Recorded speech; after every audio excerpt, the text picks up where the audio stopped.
জয় সীতারাম। যে যেখান থেকে আমার এই ভিডিওটা দেখছেন তাদেরকে জানাই অসংখ্য ধন্যবাদ। আজকে আপনাদের সামনে একটি মন্ত্র নিয়ে এসেছি, যে মন্ত্রটি দ্বারা হচ্ছে ধুলো পড়া বশীকরণ।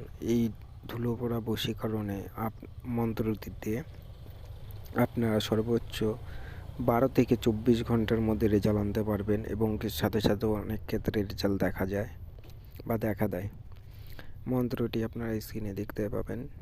যে কোনো শুভ দিন দেখে মন্ত্রটিকে উত্তর মুখে বসে সামনে একটি ঘিয়ের প্রদীপ, একটি পান, একটি সুপারি, একটা ধূপকাঠি ধরিয়ে মন্ত্রটি মুখস্থ করে নেবেন। মুখস্থ হলেই আপনাদের কার্যসিদ্ধ।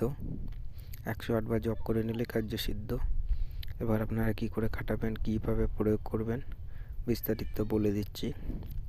এবার আপনি যে ক্ষেত্রে যে মেয়ের ওপরে বশীকরণ করতে চান, যারা সে দেখবেন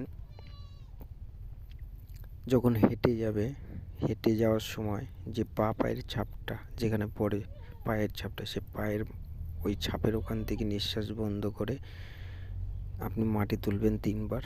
এই মন্ত্রটি বলে প্রথমে 3 বার বলবে, একবার বললে এক নিঃশ্বাসে তুলে ফেলবেন, আবার একবার বলবেন এক নিঃশ্বাসে তুলে ফেলবেন, এইভাবে 3 বার তুলবেন। তোলার পরে পথে যাবেন, পথের মাটি ঠিক একই নিয়মে 3 বার তুলবেন। তোলার পরে এই মাটি 3টে এক করবেন।